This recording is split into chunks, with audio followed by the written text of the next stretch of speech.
All right, everybody. We got about 4 minutes till we're getting started, but it would be great to just confirm we have our final round competitors present. There we go. I see Conrad here. We have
for the 2021 ACC Debate Championship. My name is Jared Atchison, and I'm one of the co-chairs of the ACC Debate Championship. And this evening, we have an opportunity to have a phenomenal final round debate. We want to begin by saying thank you to the Atlantic Coast Conference, and in particular to the Academic Consortium, which is made up of such phenomenal advisors and mentors and provosts that understand the true value of academic programming and have made great investments in making the ACC Debate Championship come back to life. It was once a heralded tournament that was done through the 1950s and 60s. It went off the radar for a little while, and it came back in 2015 with a vengeance. And today, in this virtual world, we get to keep celebrating the tradition of phenomenal public civic debates this very evening. We want to, in particular, thank Dr. Dave Brown, who is the head of that consortium, who has gone out of his way to make sure that in this COVID environment where we had to do remote debating, we had the resources we needed to make sure that you as debaters had a chance to have a phenomenal day today. And I believe win, lose, or draw, everyone had a phenomenal day today. In addition to Dave Brown, we'd like to thank Ricardo Senyas, who's the person who's live streaming and has been recording all day, which is phenomenal because we've actually found that these videos of these ACC championship debates have circulated widely. They've been seen in administrations, they've been a part of high school debate training, and in fact, these videos have been a part of college argumentation classes as well. So thank you, Ricardo, for making that possible. And also, we want to thank Janice Jennings, who's the program manager for the Wake Forest University debate team, who does all the logistics behind the scenes on top of that responsibility to make the ACC debate program happen.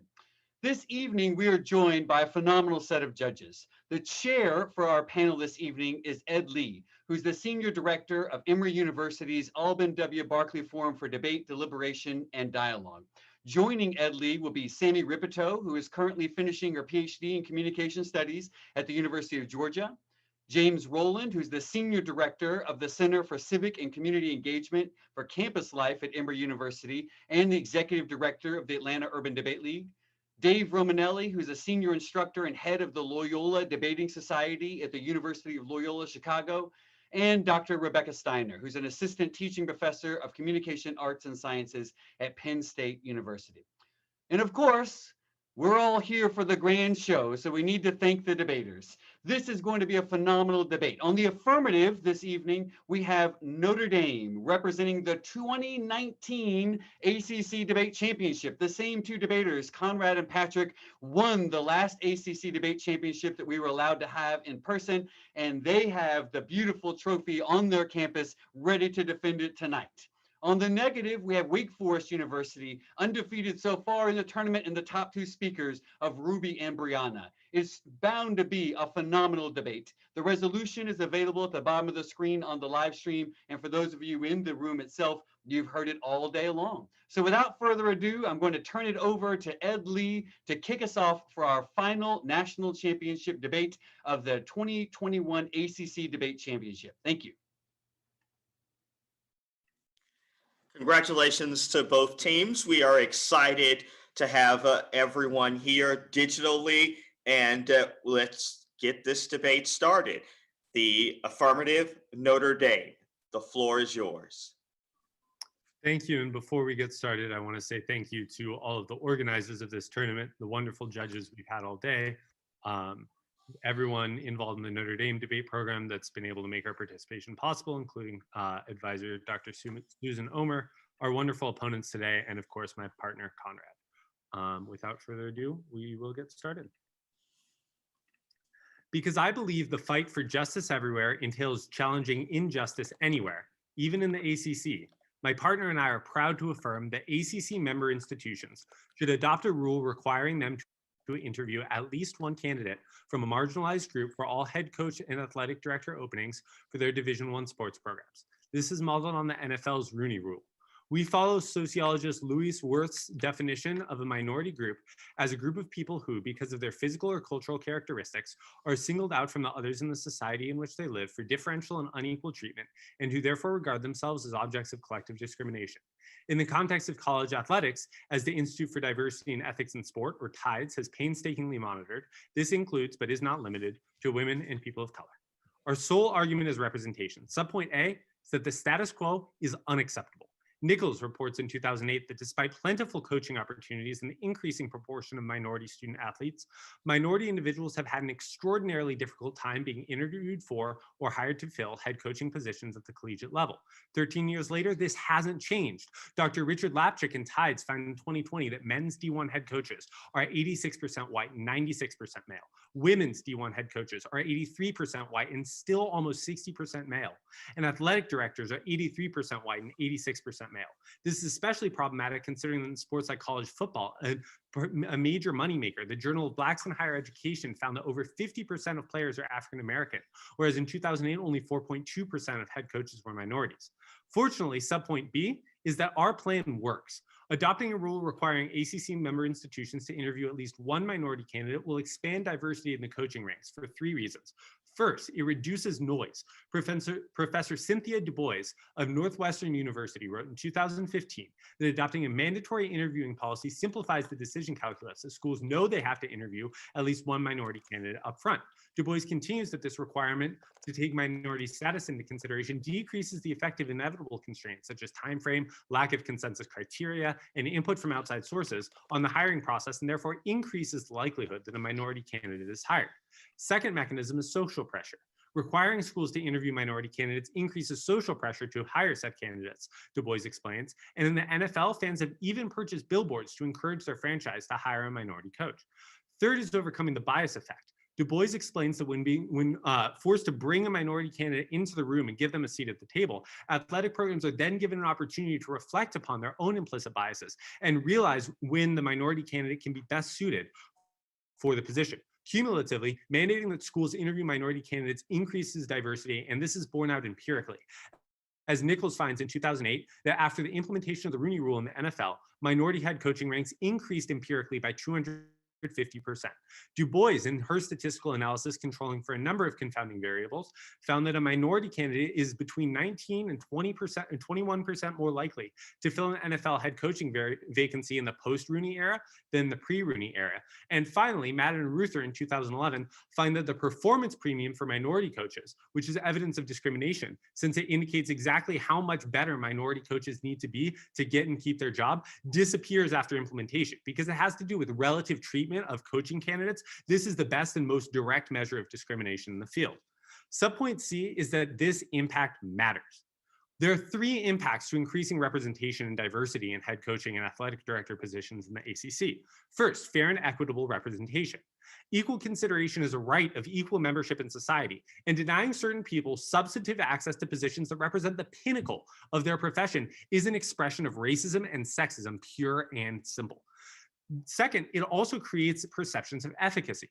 Because of the consistent effects of not being taken seriously in the hiring process, minority coaches are often demoralized through this process. Instituting this rule would increase minority candidates' perceptions of efficacy in both the job search and also the advocacy world in getting this passed in the first place, which Gerald Rosenberg of the University of Chicago explains is essential to political mobilization and ending societal discrimination. The second major impact is graduation rates. Gothel 16 explains that of the 400,000 NCAA student athletes, only about 1.6% will go on to play professional sports, and the majority of student athletes will need to graduate and worry about the job market just like the rest of us. But LabCheck in 2020 finds that with the coronavirus pandemic, the racial disparity in graduation rates between Black and white student athletes has increased from 15.6% to a whopping 16.3%. Fortunately, Scales in 2016 finds that when students identify with their coach's personal identities and experiences, they get better grades, they have better mental health, and they engage less often in high-risk behavior. And empirically speaking, only explains that in 2020, teams headed up by Black head coaches saw a statistically significant 2% increase in graduation rates relative to teams headed up by white coaches. Furthermore, the terminal impact of this is poverty. Weber finds empirically in 2007 that each additional year of education decreases risk of poverty by 39%. The third and final major impact here is changing the conversation. Granardo in 2021 in the Harvard Journal of Sports and Entertainment writes that the United States has a long history of racism in sports, including the exclusion of minorities from coaching opportunities, but instituting this rule will help educate the public about the historical legacy of racism in American college sport.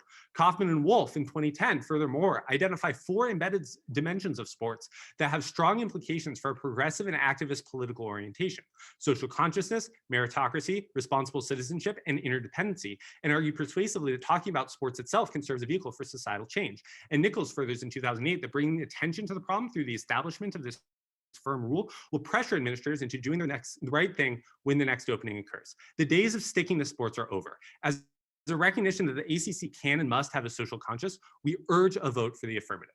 Thank you. You good? Ready for cross-examination.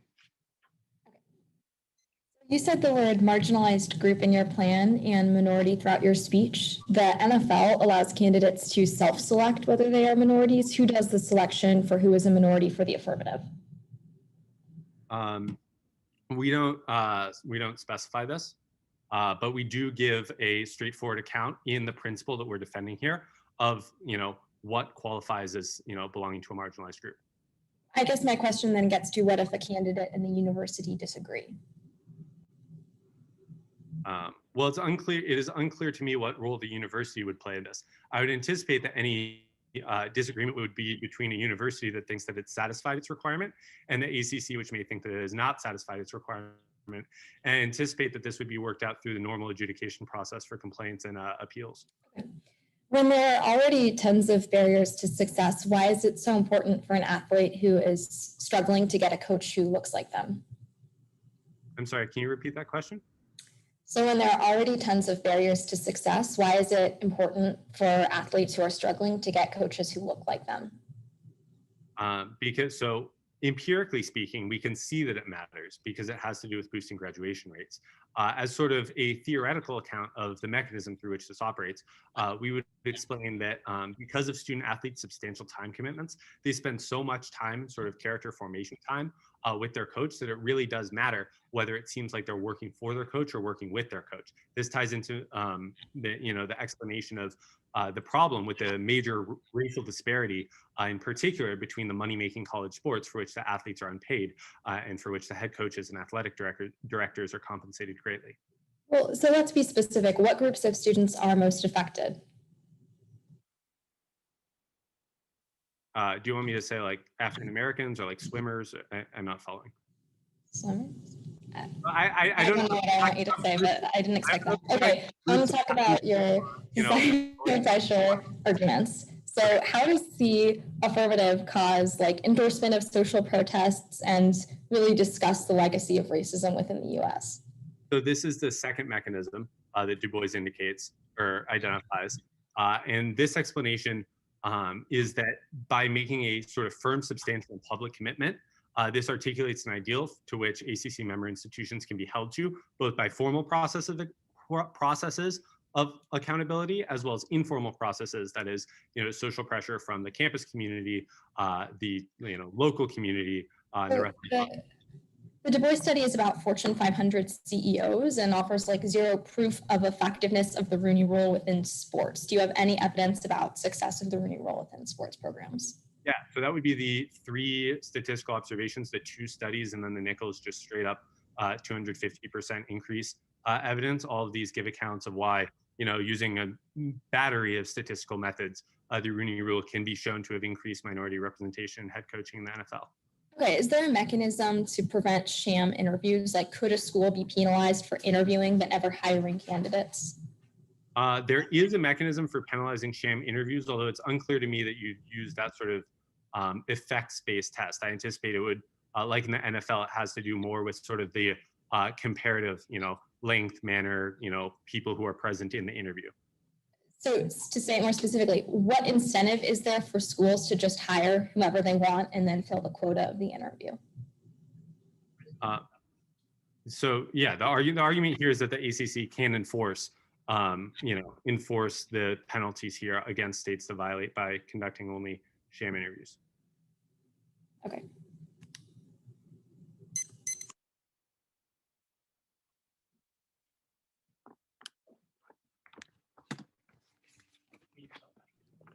Okay, so before I start my speech, I just also want to give some thank yous. So I want to thank the tournament, the ACC, for being able to host such a magnificent site. This is both Ruby and I's last debate tournament ever. And so we're very excited to be doing it at such a public forum. Secondly, is that I want to thank our coaches at Wake Forest, and huge shout out to Justin Green, Jared Atchison, Marban, for being able to help us with a lot of the preparation that we've been doing at this tournament. And thank you for the time and effort that you've put in with us. I want to also thank our teammates at Wake. A lot of the preparation and the morale that you've given us has helped us get through the tournament and also just leading up to the preparation. We definitely appreciate that. I want to thank our opponents from Notre Dame for being here today and for competing against us. We very much so appreciate having this debate and just being able to end our careers, I guess, against a school like yourself. I also want to thank Ruby for being able to compete with me and being at my final tournament together. This is the first time Ruby and I have ever partnered with one another, and it's been a very fun experience. And we've only done like a week and a half preparation, so we were together for such a short time. And then lastly, I want to have a special thank you and shout out to Megan Medica in support of Wake Debate. and just because of her ability to just keep providing us with different resources, different support, and always like caring for us. So thank you to John and Megan Medica. I will start in 5 seconds unless there is any opposition. Great. Institutionalized racism permeates every part of our society, including ACC athletics. Our opponents fail to realize how structural discrimination has resulted in reformist strategies that fail to fix a broken system. Structural anti-Blackness permeates every part of our society, but the question is, what do we do about it? Our opponent is correct that student athletes of color, and particularly Black athletes, make up over 50% of scholarship recipients, and that there are not enough minority coaches or athletic directors. But the analysis of structural discrimination and ACC coaching and 80 ranks fall short. The resolution's proposal is a faux liberal policy that prevents collegiate sports from confronting true racial inequalities. We note 3 reasons as to why the affirmative fails. First is conglomerated research. It's clear that even when cognitive bias isn't present, soft affirmative action results in checking a box. In turn, minority candidates have greater likelihood of failure. Even if they do get hired, they make less money, are stereotyped based on their role, and they don't get vested with the same powers. Daniel Feshheim of Tel Aviv School of Economics and Alessandra Pavan, economics at Northwestern, citing over 11 peer-reviewed studies in 2020, note, soft affirmative action as policies such as the Rooney Rule have been deemed counterproductive. One explanation is implicit bias. We show that even in the absence of bias, SAA policies lead to the opposite outcome. This may occur even if qualified minority candidates are as qualified. Such policies alter the desirability of expanding the candidate pool vis-a-vis a more thorough examination of candidates already under consideration. Without taking steps to improve the evaluation of minority candidates, attempts to shift the composition of the candidate pool simply amounts to checking a box or even prove detrimental. Second is that the affirmative opens the floodgate for sham interviews. That sports writer Michael David Smith in the year 2021 writes, some Black assistant coaches see a lack of progress as evidence that the Rooney Rule is being treated by owners as an opportunity to check a box. Black coaches are treated as if they get head coaching interviews, not because they're deserving, but because the Rooney Rule is a step that owners know they have to complete before they hire the coach they wanted all along. You see the Black man and you're like, he's not getting interviewed because he's the qualified coach. He's getting interviewed because they have hit the quota.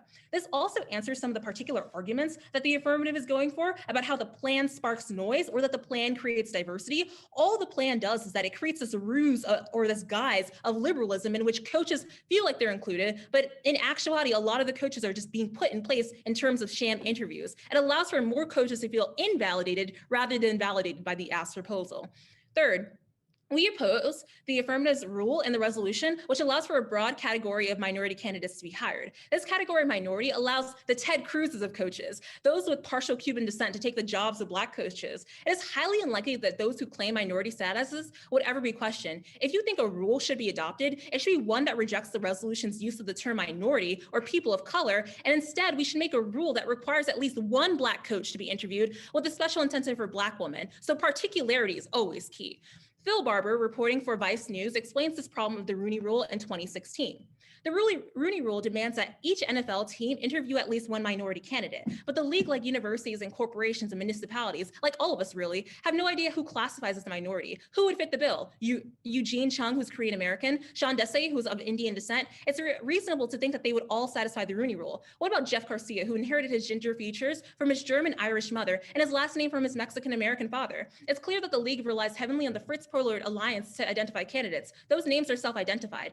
If a person considers himself minority, we accept it. The NFL representative confirms the self-identification standard. It seems far-fetched to think that the league would block the hiring of a coach or a general manager if he felt that he claimed a dubious minority status to help secure an interview.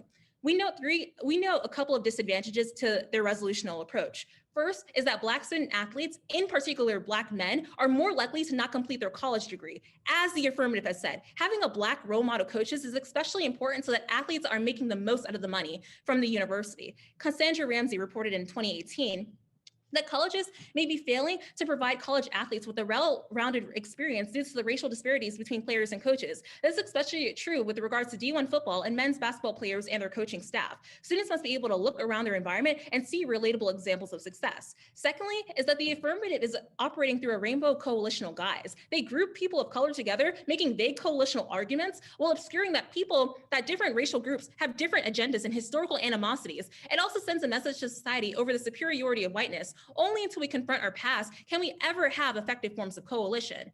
Third is that the term minority is both pejorative and will allow for white people to get the job 20 years from now when they are the minority. That's the National Association of Hispanic Journalists writes in 20. Stop labeling people as minority. The term is not accurate. By 2055, the United States will have no racial or ethnic majority group. The Census Bureau expects the country will have more people of color than white people. When people use the word minority, it minimizes historically marginalized people and promotes erasure. Now, I want to go into some of the affirmatives arguments. The first argument that they make is that it can allow for social pressure to be optimized, and we can put more pressure on these institutions. First is that you have to remember a key framing argument of this debate. All the affirmative does is that they increase recruitment. They don't actually increase hiring, which means that they don't lead to the net change that they are talking about. Secondly, is that the tokenization from sham interviews actually makes the implication of the affirmative net worse. Third is that student athletes will be harmed by this. This is proven with all of the arguments that we've made within the third argument on our position. Next, they make the argument that different communities are going to be harmed and that only a fair and equitable process would be able to solve back for all of that. First is that we say that there are already multiple ways in which students of color are being harmed at their university. The affirmative cannot solve back for that. If students of color are being discriminated, then you cannot protest or solve back for the ways in which they are being harmed at all. So I want you to remind yourself that liberal inclusivity for all without definite specificity to marginalized groups will ultimately fail. Only the negative provides a proposal that can actually address these issues. I'm open for cross-examination.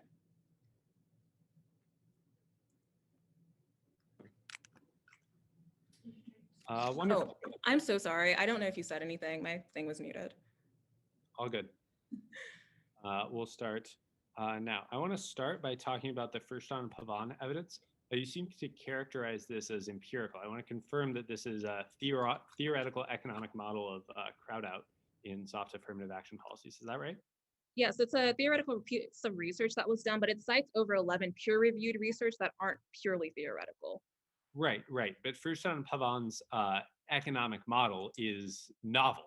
It is a new explanation of these sorts of things. So yeah, sometimes the weakness of the research is that good. The crowd out warrant, as I understand it right, obtains if you increase the size of the candidate pool within which each candidate gets individualized attention. What evidence do you have that the Rooney Rule would expand the number of interviews rather than necessarily just like trade them out?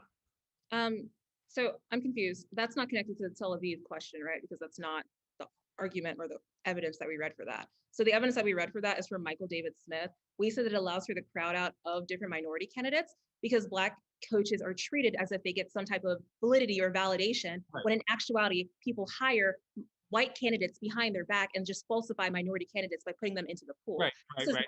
I mean the crowd out, the like the sort of counterproductivity argument in First John and Pavan. I'm wondering. The argument from the Pavan evidence is that it's a question of soft affirmative action policies, which is what the affirmative is. We say that you are exactly the faux liberal policies because you don't actually check cognitive bias, but you. I just want to clarify that the Pavan evidence says that the problem with soft affirmative action policies is they expand the number of candidates to which you pay individualized attention. I'm wondering if you have any evidence that implementation of this rule expands the number of candidates who gets interviews rather than just subbing them out. So we're not utilizing that argument from the Pavan evidence. I think you're missing the argument that we're making from it. We're just making an implicit bias argument from this, that they are stereotyped based off the rules and they don't get the same vested powers. The other argument on sham interviews probably answer that question better. I do want to move on. Okay. It seems like you don't have any like statistical evidence specific to the Rooney Rule. I'm wondering how you account for the elimination of the performance. I think that's inaccurate. I think that the Pavan and Freistrom evidence are specific to the Rooney Rule. The Michael David Smith evidence is specific to the Rooney Rule. The Barbara evidence is specific to the Rooney Rule. Right. We have a lot of evidence. All the evidence is actually specific to the Rooney Rule. Statistical analyses. I'm wondering how you account for the elimination of the performance premium after the passage of the Rooney Rule. So, we can't do a statistical analysis of a rule that hasn't passed yet. No researcher can do that. So we can't actually do a method. Our argument for solvency is that the Rooney Rule passed and the performance premium in the NFL was eliminated. Oh, okay. I thought you meant at the ACC level. At the NFL level, we have indices as to why it does not work.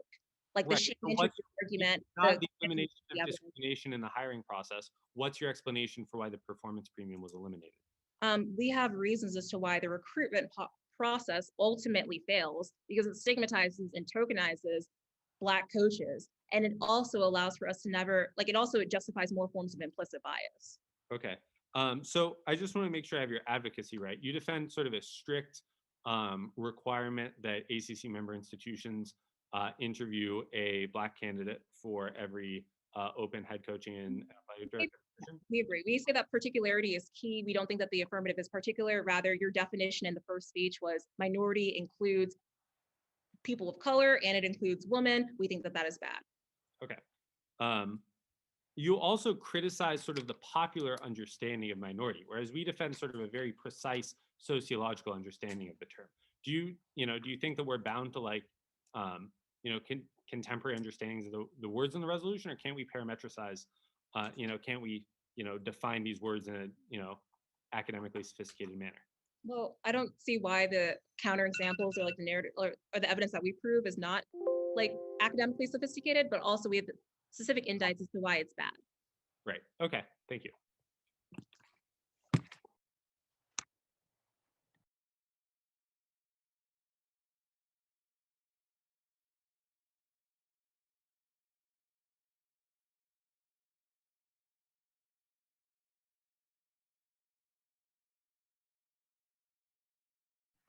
All right, is everybody ready? So as a brief off-time roadmap for some of the judges in the room, I'm going to be starting with the affirmative case, and then I'll be moving on to the affirmative case, or the negative case, rather. And then I'll be starting primarily on the impacts.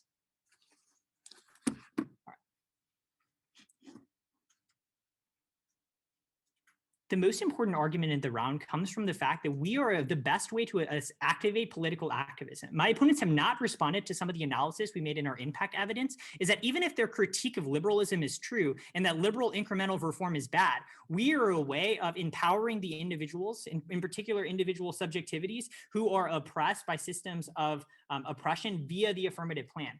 Cross-apply the first impact that when you provide fair and equitable representation, this provides perceptions of efficacy amongst minority groups. That is the prerequisite to political activism. That was the Rosenberg card. Note that the Rosenberg card defines political activism not in the sense of passing liberal policymaking, but in a broad sense. So we would claim that we are the broader way that you can achieve political activism that they think is so important.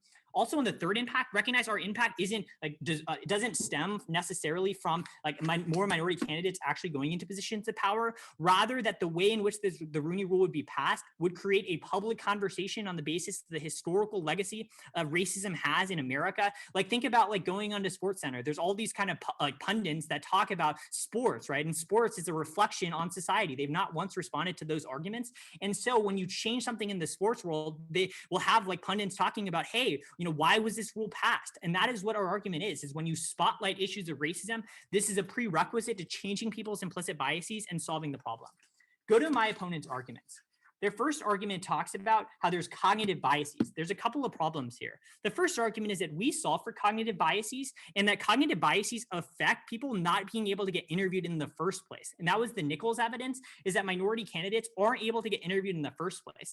However, we solve this by allowing them to get a foot in the door. The Dubois evidence from sociological and psychological research finds is that once minority candidates are in the door, they're able to overcome implicit biases as they're able to recognize that these implicit, they're as an individual candidate are no different than their white counterparts. And so like general managers and things like that are able to overcome of this.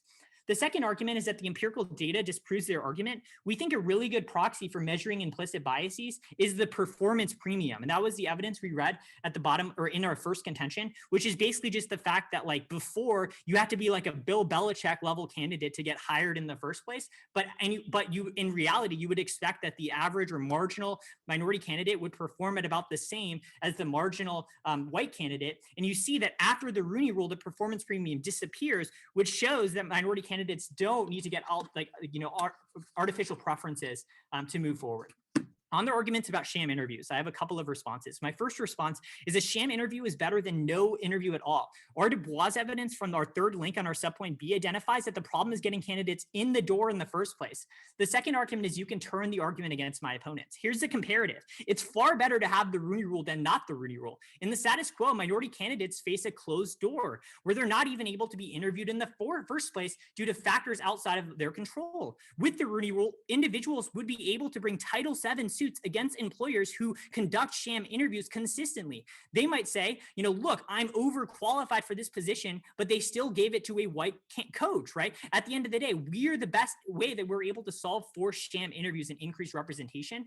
And additionally, even the fear of Title VII litigation would result in an increase in minority candidates being hired because schools don't want to face the legal cost. The third argument is we solve the problem in the long run. We would say that the reason as to why sham interviews happen is due to biases among those that do interviews. Our argument is that sham interviews are less likely to happen when you have diversity in the athletic director sphere, which is the other part of the resolution, which means that we solve in the long run. Go to their argument where they talk about minorities. There's a lot of problems here.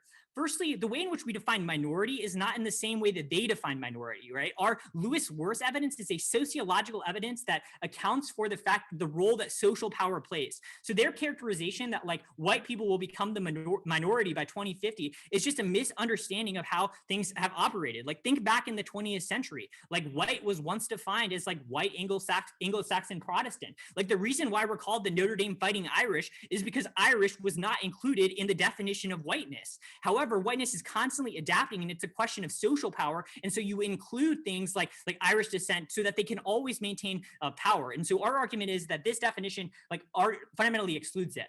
The second problem with this argument is that their argument is not competitive with the affirmative or mutually exclusive with the affirmative. We don't specify a lot of things in the affirmative plan, but this is just a manifestation of the affirmative, right? There's no reason why we couldn't just define exactly what they're doing. This doesn't disprove that we should only interview minority candidates, right?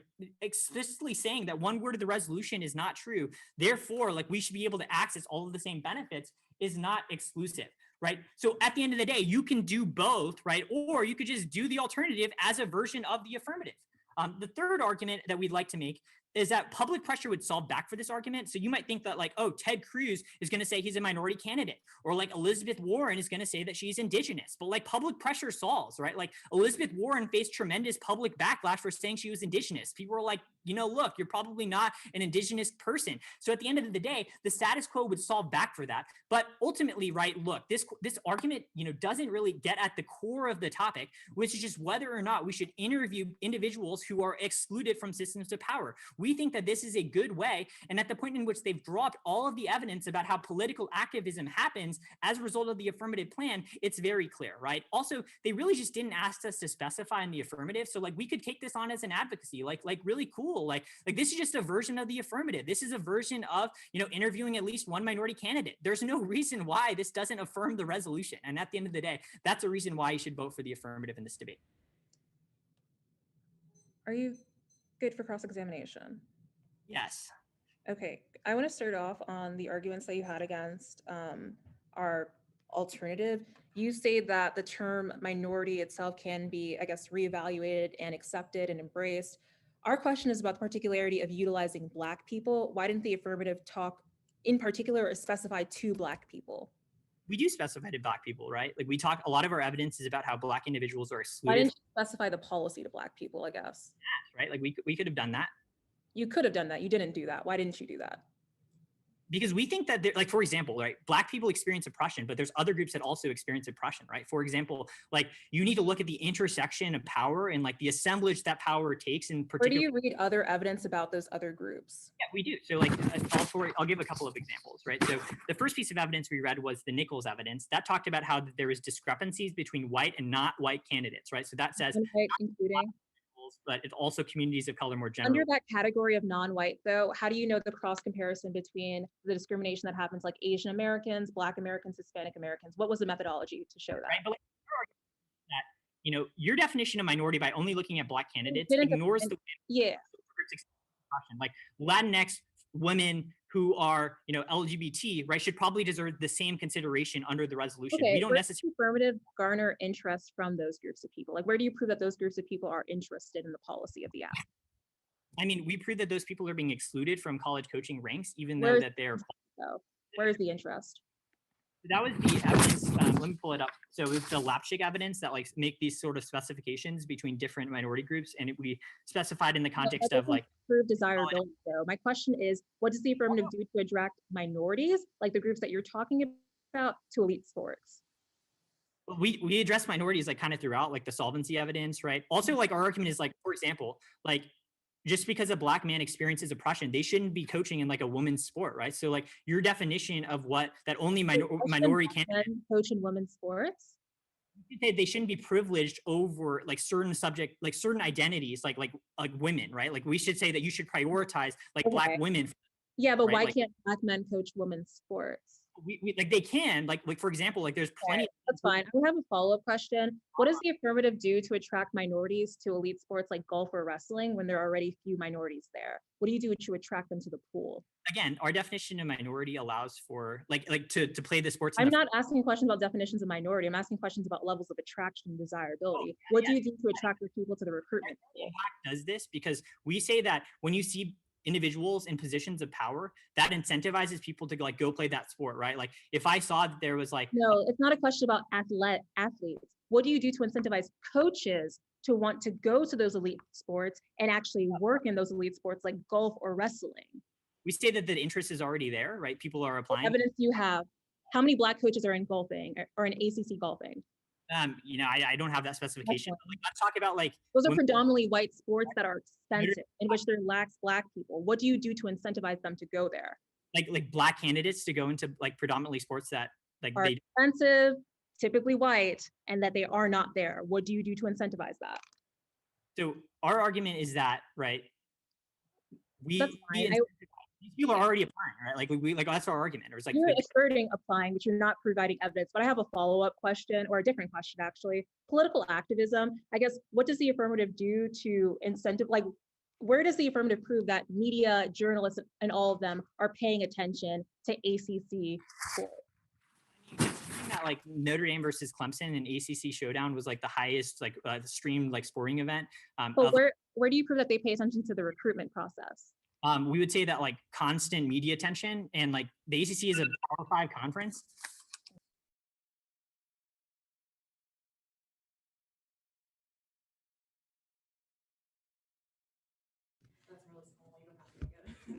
Okay.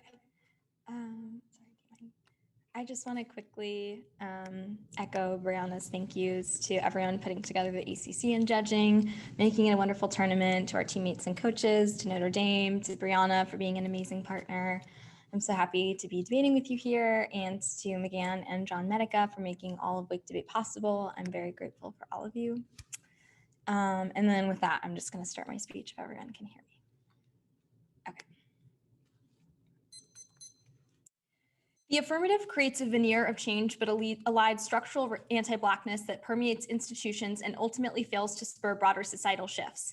Before I start making arguments about the problematic nature of the term minority, just note that our counter-advocacy is still political activism. It's just more specific and valuable than theirs. They said that they defined minority. Accounting for social power requires attending to anti-Blackness on face. Whiteness is constantly adapting. We agree. It's why particularity is key. We negate the resolution in the affirmative on several fronts. One, the label of minority is pejorative. This categorizes people and their opinions as out of the mainstream. There are no minorities when it comes to people. Two, the label allows for white people to slip in 2 ways. A, Black displacement.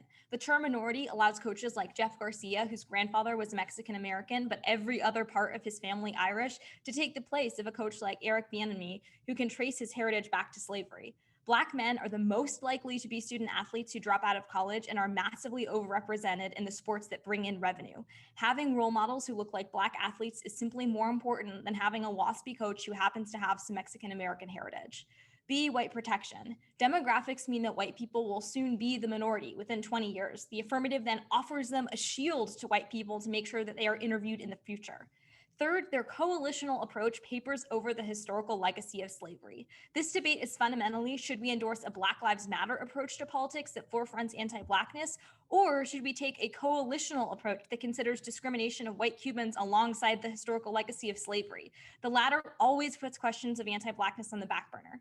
The Rainbow Coalition weakens the affirmative's activism. Sharwin wrote in '88 that Jesse Jackson ran a Rainbow Coalition. Attempts at multiracial unity often weaken the effectiveness of each minority's activism.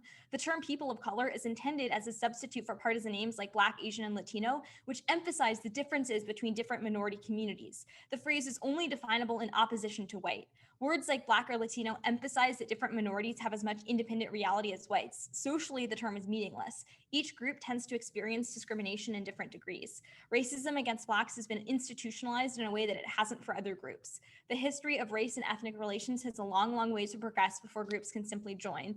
That terms like people of color can only dilute understanding of each minority. They said that they agree and that it's not competitive. The affirmative must defend the term minority. It is in the resolution and in their advocacy littered throughout their first speech. If they do not defend the resolution, then vote negative. The debate is about a broad rule, which is what the resolution calls for, versus a narrow rule, which avoids the label of minority.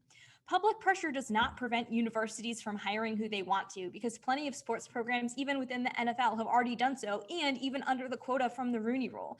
There is no public pressure against universities doing what their policy specified. The counter advocacy specifies only Black candidates.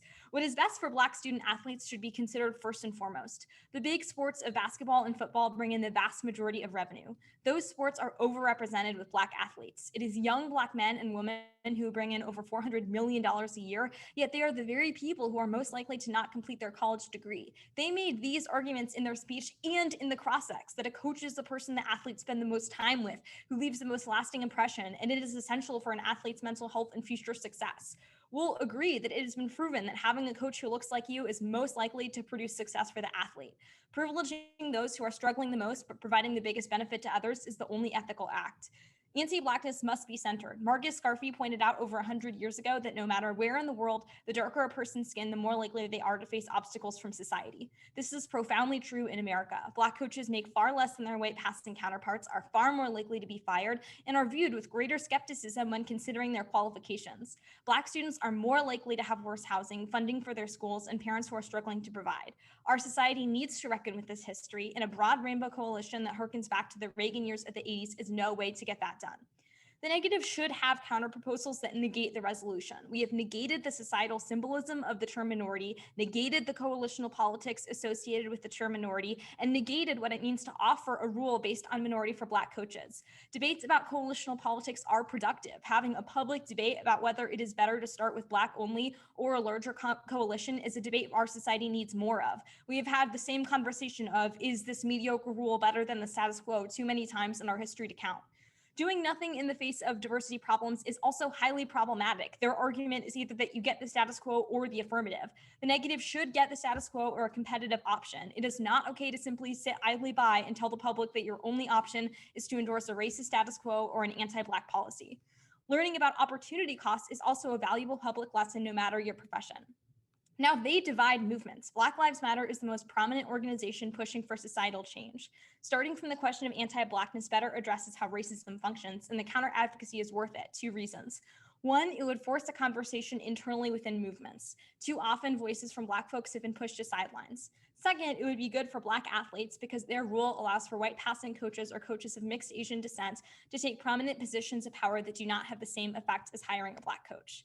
Brianna also made arguments in the cross-ex about recruitment being especially important and the recruitment of Black athletes in particular. The plan is then worse for societal dialogue because it sends the wrong message. Student athletes have made far more radical demands. They are mounting multiple public pressure campaigns, whether it be football players at FSU calling out coaches for racist treatment, Miami getting racist coaches fired, over 200 UNC athletes engaging in BLM protests on campus, and same with NC State. Their last argument was that they galvanized these social movements. The affirmative just recycles a rule that was already too small when it was introduced 20 years ago. We need to advance it because as is, there is simply no chance that it does. All right. Are you ready for cross-examination? Sorry, I didn't hear you if you said something, but I'm ready now. Are you ready for cross-examination? So I'll start. Is anti-Blackness the only form of, I guess, like violence or like power that we can view, I guess is the question. There are multiple different axes and impacts to violence, but we've identified that anti-Blackness needs to be forefronted both in discussions of politics, in discussions of protests, and in public debates. How does focus on anti-Blackness, like specifically in this context, understand like the various assemblages of power that might affect other systems of oppression? Like, for example, I mean, we've made arguments about how all like people of color, per your use of the term, are, impacted by Blackness, they are Blackened. But only our analysis, which forefronts specifically Black athletes who have to bear the brunt of so much labor within sports, but then aren't, they don't have anyone who looks like them, should come before any other consideration. So let me ask a couple of questions. So you're saying that right now, white passing individuals would use the plan to get hired. Is that the correct classification? Sure, that's one of our arguments. Okay. So I guess what is the definition of whiteness? Is whiteness fluid, or is it like I think we totally agree with you that it's a constantly adapting term. That's why specifying that we should only include Black candidates when we are considering interviews is important. Model in which we identify the unintelligibility of Blackness as a specific identity, in which we just affirm the resolution and don't understand power in these sort of binary, in which you only understand Blackness in terms of I guess what is Blackness then? Is anything against whiteness? No, it is not. And I think that we would totally disagree with the premise of your argument that it is a binaristic view of the way that anti-Blackness works, because we've made arguments about how Latino and Asian populations also experience the impacts of Blackness, but not at the same level that Black people do. In terms of impact framing for the judges, are you claiming impacts from the implications of the plan, that only, or the discursive impacts of the plan, or of your reading of anti-Blackness and the discursive impacts, or you talked from the reading of the word minority? I think it's more the former. We've made a direct argument about how your policy is a bad one and our policy is preferable. Okay, so you only claim impacts then from actual representation, from No. Black being hired? No, because we've said that your use of the term in your policy is bad. It leads to a bad outcome, which is that Black candidates do not get chosen. Okay. So then if we prove that Black candidates do get chosen, is that a sufficient reason to affirm? No, because the counter advocacy only specifies that only Black candidates should be considered, and there is no way that you can ensure, when you've used such a vague term to say anyone who is marginalized by society, would only include Black candidates. A quick question. So you did say that why anti-Blackness should come first over other positions, but I guess asking the same question, thinking about sports that are not predominantly occupied by Black candidates, should they go to Black candidates who have never played the sport in the first place? I guess my question is are there other oppressed groups that could potentially benefit from the plan? For example, women's golf. Why couldn't an LGBT Latinx women use this policy to get hired in the ACC to coach golf? Why is that a bad thing? Say that there are no qualified Black candidates in every sports field is wrong and problematic. We'd agree, but I'm just saying why is it bad for a Latinx, transgender? It is not necessarily bad, but we've made arguments that say that Black people need people who look like them, and that predominantly. I guess my point is, if we prove that the implications of the plan would still result in the hiring of Black coaches, but then in these other areas in which there's an intersection of identities, in which multiple different oppressed groups experience depression, isn't that a good thing?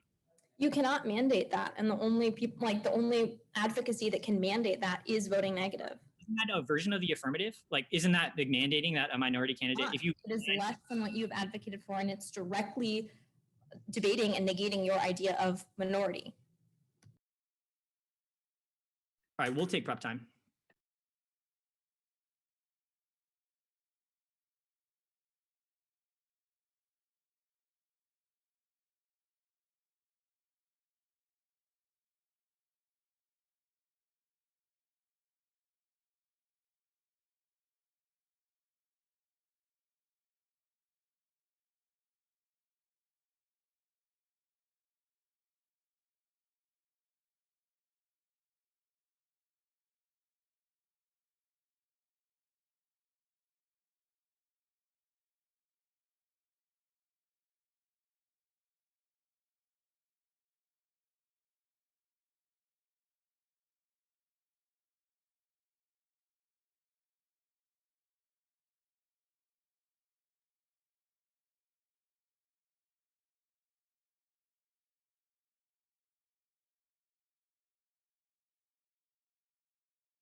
I'm going to talk about the affirmative, and then I'm going to talk about the negatives counter proposal and 2 ways you can make them both work.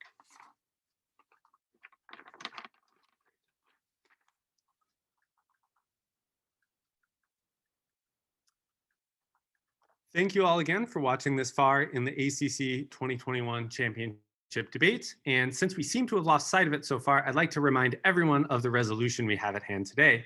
That ACC member institutions should adopt a rule requiring them to interview at least 1 minority candidate for all head coach and athletic director openings for their Division I sports programs. I know this debate has gotten a lot into the weeds, whether it's a debate theory of the particular nuances of particularity and intersectionality, or about theories of competition and who can read what in a debate round. So I'd like to take a step back and remind you that both teams agree that this resolution is a good idea. The negative has offered a counter proposal that is not only compatible with the affirmative's plan, but is itself an instantiation of the resolution, and means that at the end of the debate, both teams have agreed that the affirmative's right. We should go about this and institute this rule and use the ACC's hiring processes as a force for social justice in our communities. So I'd like briefly to remind you of the conceded debate that the affirmative advocacy of the Robinson Rule actually works. They've conceded evidence. They've not gone for their tokenization arguments. They've not brought these through the debate. Instead, they've conceded our arguments that empirics prove that the performance premium is eliminated when instituting the Rooney Rule itself in the way it is worded in the NFL. This in itself is sufficient to take out their arguments of self-selection, of Black displacement, and these other arguments, because critically, our I apologize. I apologize. I'm looking for the source, but the Madden and Ruther 2011 evidence looks at the performance premium for minority candidates, and again proves that this has been sufficient to increase the number of African-American coaches in the NFL and decrease the instantiation of discrimination, even with this wider definition of minority. So insofar as their arguments about particularity function as arguments for why the affirmative doesn't work, they're empirically denied, and they haven't done enough work sorting through the empirics debate to argue that the Rooney Rule and the affirmative advocacy isn't sufficient to solve. Their only argument here is that African-American candidates won't get chosen. They'll get crowded out. They've provided no evidence of self-selection. They give an example of one coach who looks white with a Hispanic sounding last name, but there's no evidence that, that's an effect of the Rooney Rule, any of this. This is just an example of somebody that maybe doesn't fit your priority definition of an oppressed group. And finally, and I'll get to this later in the debate, this leads to increased fragmentation, making it impossible to generate a social movement for any sort of social justice at all. But now I'd like to get to the negatives advocacy, which I will remind you is the suggestion that ACC member institutions should adopt a rule requiring them to interview at least 1 Black candidate for all head coach and athletic director openings for their Division I sports programs. We have 2 responses to this. First, it is clear in this debate that the negative would have preferred if they were on the affirmative side. You can tell because they are affirming the resolution. No one in this debate has conceded that Black is a minority. And so a rule requiring ACC member institutions to interview at least 1 minority candidate, a rule requiring them to interview at least 1 Black candidate is an example of a rule requiring them to interview at least 1 minority candidate. This proves that their advocacy is itself an instantiation of the resolution. They say that they're negating our plan specifically because they're negating our definition of the word minority. The problem is they haven't responded to our clear response that their criticism of the term minority is numerical minority, allowing white people to claim themselves a minority or allowing people who haven't experienced oppression to consider themselves minority. But I will remind you that sociologist Lewis Worth's definition of a minority group, which we've defended, is a group of people who are singled out by others in the society in which they live for differential and unequal treatment, and who therefore regard themselves as object of collective discrimination. So this argument clearly doesn't hold. They don't negate the resolution at all, and you have 2 affirmative sides in this debate. You tell me which way you think that you should vote in that instance. And the final response to this is that we can clearly do both of these at the same time. We can both institute a broader Robinson Rule requiring all programs to interview at least 1 minority candidate, and we can also institute a rule requiring all institutions to interview at least 1 Black candidate specifically. This co-ops all of their particularity benefits. We can even put one of those rules above the other if they are particularly concerned about priority and which sort of analysis we begin with. It also co-opts all of our efficacy benefits. There's not enough literature in the field about whether or not a Rooney Rule for African-American candidates specifically would have this solvency. They've offered no suggestions for why their plan would work, only arguments which they've now conceded for why our plan wouldn't. So at the point at which our plan is giving you the best pathway to inclusion and their policy is giving you the best sort of approach to analyzing oppression, you can do both of them at the same time, garner both benefits, and all of their problems with our policy are eliminated if you adopt their method of analysis and simply endorse both plans. Finally, I'd like to respond to their particularity is essential arguments. Linda Alcoff, a philosopher at the City University of New York, explains that the focus on Blackness as an explanatory of overarching oppression renders it impossible to challenge multivalent forms of racism and discrimination. The entirety of the negative argument is an argument that coalitional politics are bad. There are multiple disadvantages to this. First, it produces hostility between minority groups, which can contribute to support for white supremacy, as seen by some voting patterns by certain ethnic minority groups in the 2020 election. It also creates a race to the bottom, where you define the minority group that gets priority more narrowly and narrowly until no one is left to support your vision. And finally, it doesn't give you an articulation of intersectionality. By recognizing only one form of oppression is fundamental, it doesn't give you the tools to analyze how different people with intersectional identities are identifying different ways. But at the end of the debate, you have an affirmative who's affirmed the resolution and a negative who's affirmed it as well. So look at that text at the bottom of your screen and say, do either of these teams disagree with the rule requiring the interviewing of one minority? And if your answer is no, you should vote affirmative. Thank you very much, and we've enjoyed this debate.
Everyone ready? Great. The history of racialized oppression is a tantamount to American life and undergirds the discussion surrounding this topic. When you think of coalitional movements, I want you to examine the ways that coalitional movements and actions involving race have failed in the past. Feminist movements in the 1900s failed with the introduction of second-wave feminism because they decided to speak over the needs of Black people. When we think about things like the Los Angeles riots, you can think about how Korean Americans backlashed against Black people who protested over the death of a Black man killed by the cops. When you think of the 21st century, you can think of how Eric Bynamy was passed over in favor of Jeff Garcia. Eric Bynamy was a Black coach with amazing credentials, but Jeff Garcia, who had a Hispanic last name, even though he was white and identified as white, was still able to gain traction and favor in the minority pool. Do you see how coalitional policies don't actually work, but rather they fail? Now, I'll introduce you to a couple of the framing arguments that Ruby also talked about. First is that debating about coalitional politics is important for public debate because it allows for us to create different forms of policy and garner traction to talk and deliberate about what effective activist movements are out there. If the affirmative is right that student athletes do matter, then we should come up with policies and effective means of proposals to actually prioritize our student athletes. If Black students matter, then so do talking about Black coaches who can help those Black students. Secondly, is that we've negated both their symbolism and their politics. This is not just a question about rhetorical conjectures. Rather, it's an argument as to why the ways in which the affirmative has approached the resolution is net bad. They had the starting point to be able to defend minority as being just Black people. They chose not to. You can look back to the affirmative definition of it being gendered, of it being someone who is experiencing a form of oppression. Yes, we agree. There are intersectional forms of oppression out there. There are different groups of people experiencing oppression. But when you don't focus on the particularity of how anti-Blackness operates in places like the NFL or in places like ACC member institutions, you allow for those people to be scapegoated and net harmed. Secondly, is that you have to think about the history of the Rooney Rule. It was based off of the NFL in relationship to there being a lack of Black coaches. We're the only ones that get at the heart of the resolution, which was talking about Black coaches in the first place. Now, I want to go into the alternative. It had amazing net benefits.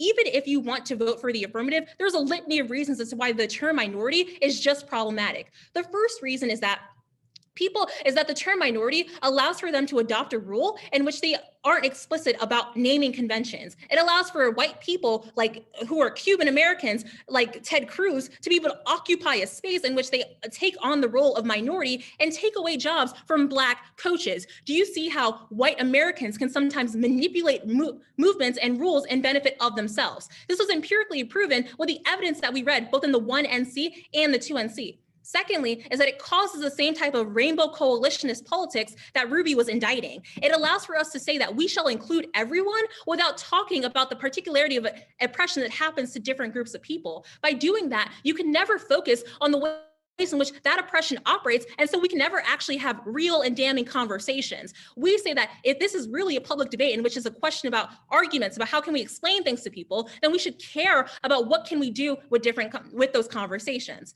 Third is that we think that if you think that adopting the rule is important, then vote negative to reject a rule that is based around authority. All the term minority does is incentivize more forms of authority, forms of positions. It means that the affirmative at best can't solve back for that. Now, I'll answer some of their arguments against this.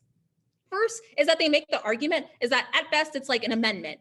First of all, no, it's not just an amendment. It's an indictment to both the ways in which the term minority is being manipulated into a policy proposal by the affirmative, but also secondly, we're proposing a different type of proposal that can actually be more effective than what the affirmative is talking about. Secondly, is that we say that there is a trade-off. People of color particularly are able to utilize their privilege and say, I will take away a position from a Black candidate or from a Black person. This is particularly true within the cross-sex and within their last speech. They do nothing to handle this argument or to even grapple with it. Third is that if they really did care about Black students, particularly Black student athletes in the context of male student athletes, then having Black role model coaches is especially important so the students who are making the most amount of money from the university actually get a quality experience. If we don't do that, then we never have a conversation that actually helps those Black student athletes. The affirmative has already read the arguments for us that Black student athletes benefit from Black student coaches. Only the negative can get the closest chance of ensuring that those Black student athletes get the Black coaches that they need and that they want. Next is that they make the argument that our engagement with coalitional politics and saying why it's bad promotes further hostility.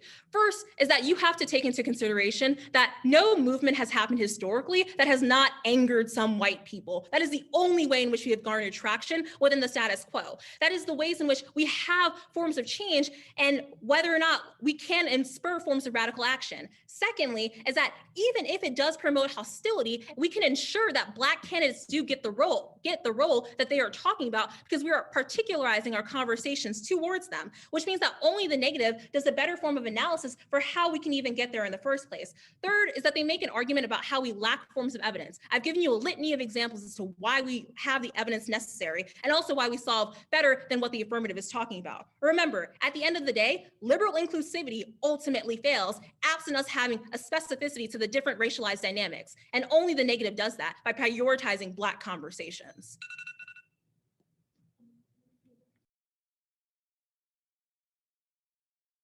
Thank you, everyone, for a wonderful debate.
So as the chair of this committee of renowned and highly intelligent communication professionals and forensics experts, it is my honor to announce the winner of this debate. That it was an outstanding performance by all four debaters, and Wake Forest University and Notre Dame should be very proud of how you have represented your institutions throughout the day, but particularly in this debate round. And so the winner on a unanimous decision was Wake Forest University. Congratulations.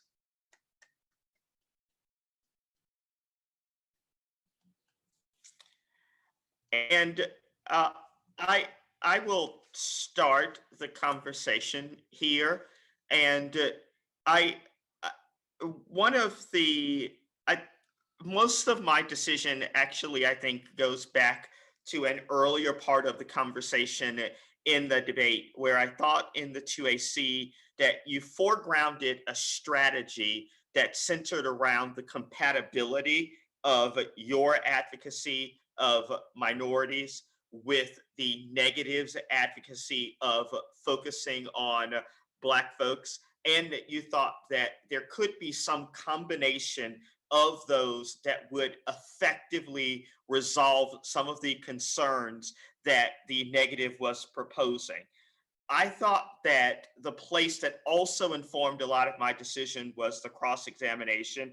And I thought, Brianna, that your cross-examination of the 1NC was the best cross-examination that I've seen this year in judging throughout this year, that I thought that it was both just devastating in its clarity of what your argumentative strategy was, but also positioning the affirmative in a place that made it difficult to identify what the benefits were going to be that they would accrue in comparison. And so huzzah to you for an outstanding sort of approach to that cross-examination and its utility. What I thought was a better maybe strategy, instead of thinking about the combination and the lack of compatibility, or the lack of an incompatibility, would have been talking about the importance of representations and signals to folks who are not Black, like folks in the Latinx community, folks of Asian descent, and signaling to them that they should be included as both directors and coaches in the ACC, and that there would be a unique set of benefits. That means that there was ultimately sort of a lack of a solvency deficit, if you will, to what their advocacy was. I thought that they ultimately resolved most of what the 1AC was talking about, because it was couched in the needs of Black students, the needs to accrue Black coaches.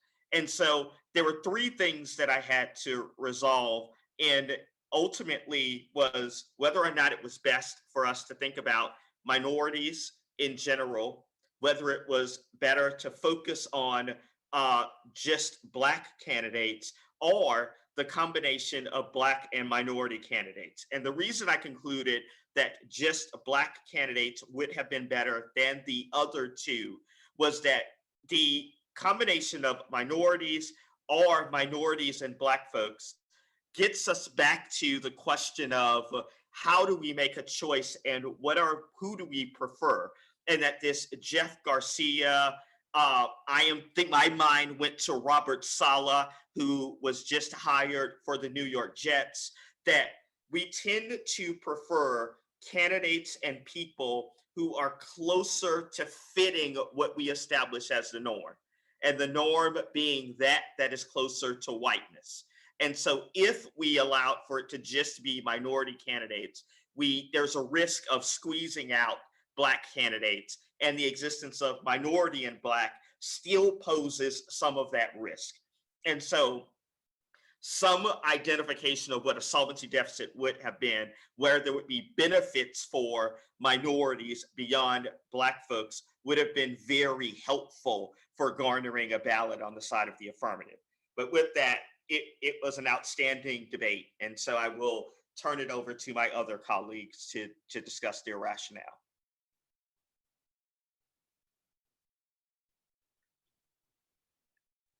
I can go next. I will say that my decision was very similar. And a lot of it came down to the question of like how you were trying to make a permutation happen. So here were sort of the main things that I think could add to the analysis done so far, just to bring some clarity. First is that the affirmative seemed to think like there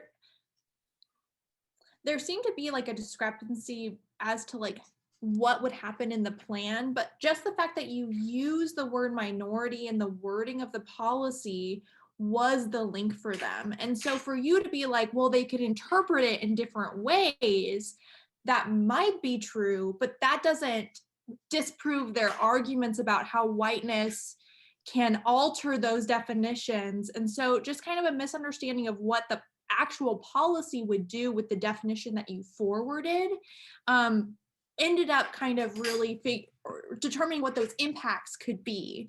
And so if you're not explicitly writing, which is their like specificity argument, right? If you're not explicitly writing down in the policies, we need Black candidates, then their argument is that that whole thing is circumvented. So no sort of permutation would work to solve that specific problem. And so then I kind of end up where Ed ended up, which is just that your whole first speech was, hey, Black student athletes are being taken advantage of. They don't have a representation. They're not graduating college. And so then I'm like, oh, well, then I ultimately think that the negative solves those things better because you both agreed on what the problems were. So then it was just a question of the solution. I think that there were a few things that you could have done to win the debate. One is just exactly what Ed said, which is, and you kind of got to this in cross-ex, I'm thinking specifically Conrad, where you're just like, well, what if it's like a different sport? You know, like what if, you know, it's women's basketball and prioritizing women candidates or other things. I think that you were kind of on the money there, like where there could be problems. But I think that honestly, what you needed to do was just make arguments about coalition building being good. They had a lot of very specific indictments about rainbow coalitions being problematic for Black people. And you have some very like vague, more just like claims without a lot of like analysis of like, but it's bad for coalition building, but I don't know why. I don't know why I should prefer coalition building, all those things. And then I think that you could also just sort of expand on your like backlash argument. I feel like this comes out a lot later in the debate, but those are two areas that could have been unique disadvantages to the counter plan that would have made your arguments seem more reasonable, and why we should, instead of prioritizing Black people in all sports instances, have options open to create a different kind of politics.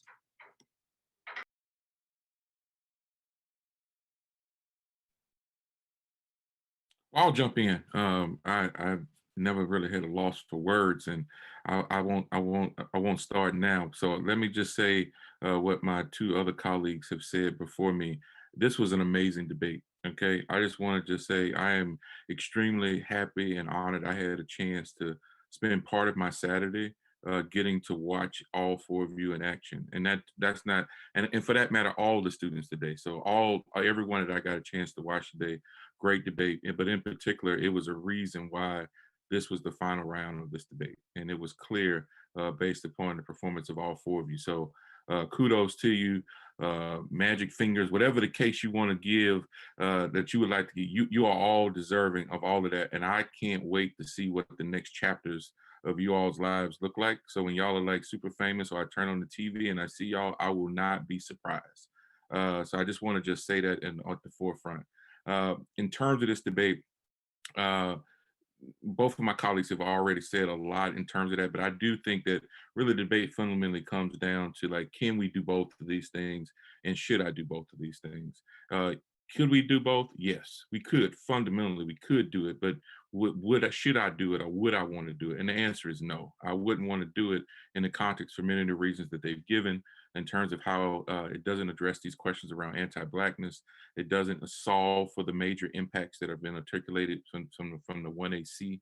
I do think that maybe if the 1AC was written a little differently, that had some other external impacts besides just around Black athletes, that would have put you in a better position to set up some of those arguments that Samantha talked about.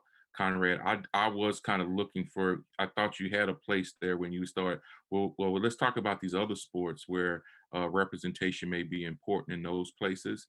Would have been a good place to kind of hedge. And also it would have been a good segue into this conversation around coalition politics, which I thought Wake was doing a really good job of saying that this is exactly the kind of debate we want to have, which is what it's not something, and I knew you all were trying to make the case, well, this is affirming the resolution, it's affirming the topic, but they were doing, I thought, a really good job of saying these nuanced types of specificity is important to the kind of politics and policies that we create, which gets us back to that question of, if you would have had some arguments that kind of lean into that more wider type of your type of coalition politics is more effective, more beneficial, was the thing I think you needed the most in this debate.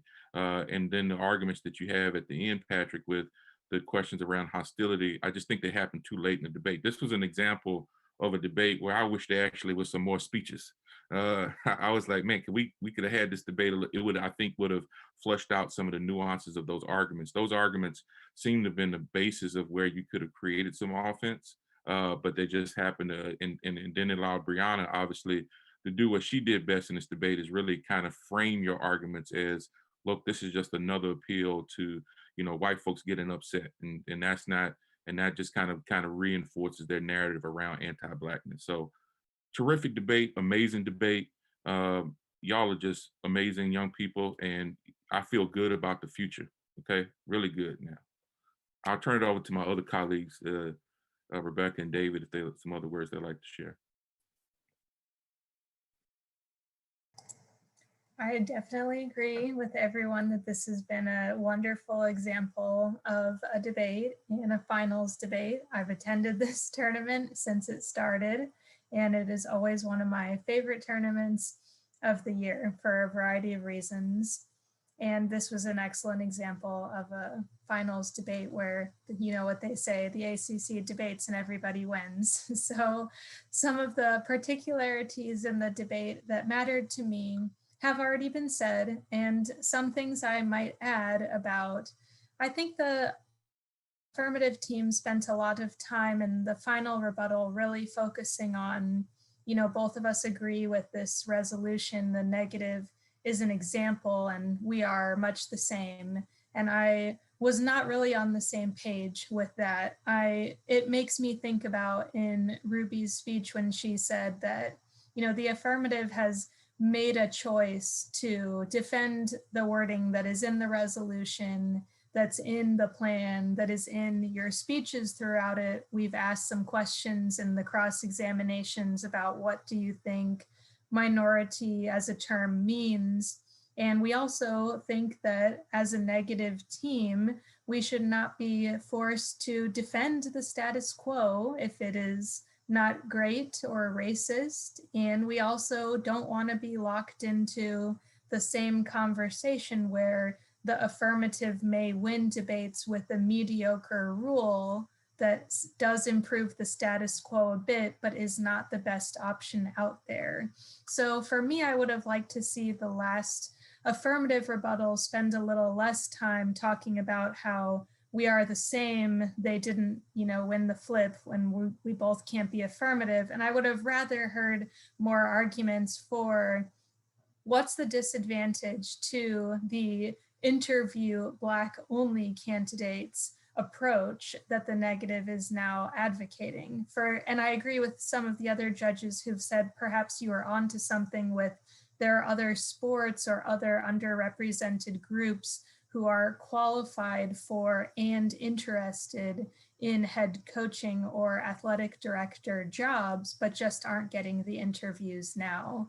And I think perhaps, you know, if there were more speeches in this debate, maybe we could have come up with some of those examples in the 15-member schools in the ACC, or more thought to which sports those are and what underrepresented groups those are right now. As it was, I thought it would be a good idea to require a new rule that would require ACC member schools to interview at least one Black candidate, and that there were some problems with the other approach of interview one minority candidate, such as issues with the term being problematic, such as issues of not being able to address oppression against Black individuals, and that white people can easily manipulate the rule if it is one minority candidate as opposed to one Black candidate. So I'm sure Dr. Romanelli has some other thoughts, so I will let them share their. First and foremost, it's always a privilege to judge at this tournament. I come away every year learning something, and every debate I watched this weekend, I got new and interesting information. This final round was tremendous.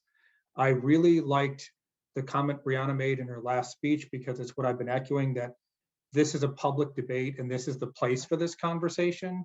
And I think that's why the perm doesn't really work for me.